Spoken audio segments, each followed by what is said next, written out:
خاتون جج دھمکی کیس میں عمران خان کے ناقابل ضمانت وارنٹ گرفتاری قابل ضمانت وارنٹ میں تبدیل۔ ڈسٹرکٹ اینڈ سیشن کورٹ اسلام آباد نے محفوظ فیصلہ سنا دیا۔ عدالت نے عمران خان کی وارنٹ منسوخی کی درخواست ہدایت کے ساتھ نمٹا دی۔ 29 مارچ تک عمران خان کے ناقابل ضمانت وارنٹ گرفتاری جاری ہوئے تھے۔ بیرونی مالیاتی یقین دہانیوں کے بعد پاکستان کے ساتھ اگلا قدم اٹھا سکیں گے، آئی ایم ایف نے واضح کر دیا۔ آئی ایم ایف کا کہنا ہے کہ پاکستان میں الیکشن اور آئینی سرگرمیوں میں رکاوٹ پر مبنی کوئی شرط نہیں۔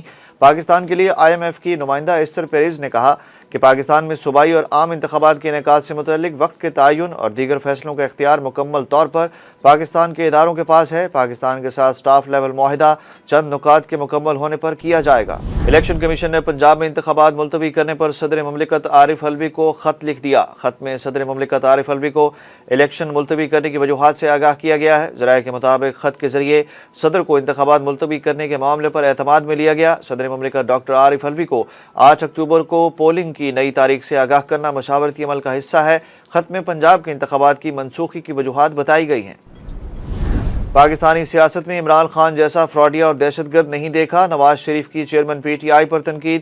نواز شریف نے کہا کہ دنیا یہ تو جانتی تھی کہ عمران خان ہیرا پھیری میں ماہر اور فراڈیا ہے، لیکن یہ دہشت گرد بھی ہے، اس کا کسی کو علم نہیں تھا۔ انہوں نے کہا کہ یہ تو ہر معاملے میں دوسروں سے نمبر لے کر جا رہا ہے۔ نواز شریف نے کہا کہ حکومت نے جے آئی ٹی بنا دی ہے، جے آئی ٹی تحقیقات کر کے رپورٹ پیش کرے گی۔ سی ٹی ڈی کی گجرانوالہ اور ڈیرہ غازی خان میں کارروائی، کل عدم تنظیم کے 5 دہشت گردوں کو گرفتار کر لیا گیا۔ سی ٹی ڈی پنجاب کے مطابق گجرانوالہ اور ڈیرہ غازی خان سے گرفتار دہشت گردوں کے قبضے سے بارودی مواد، خودکش جیکٹ بنانے کا سامان اور اسلحہ برآمد کر لیا گیا۔ ملک میں کرونا وائرس کے مریضوں میں مسلسل اضافہ، 24 گھنٹوں کے دوران 150 افراد میں وائرس کی تصدیق، مثبت کیسز کی شرح 3.58% ہو گئی۔ نیشنل انسٹی ٹیوٹ آف ہیلتھ کے مطابق ملک میں کرونا وائرس سے گزشتہ 24 گھنٹوں میں ایک شخص کی موت بھی ہوئی، جبکہ 22 مریضوں کی حالت تشویشناک ہے۔ ملک کے مختلف نامزد بینکوں میں حج درخواستوں کی وصولی کا سلسلہ جاری، حج درخواستوں کی قرعہ اندازی 5 اپریل کو ہوگی۔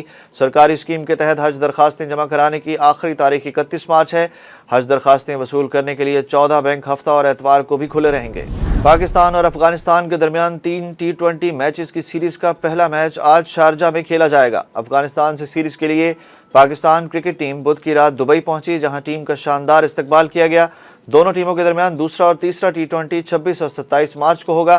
پاکستان کے کپتان شاداب خان اور افغانستان کے کپتان راشد خان نے ٹرافی کی رونمائی کی تھی۔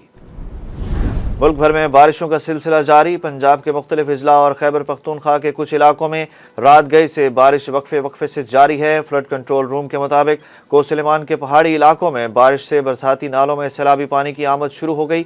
سندھ کے ضلع جیکب آباد میں بھی رات گئے بارش ہوئی، بارش کے باعث موسم خوشگوار ہو گیا۔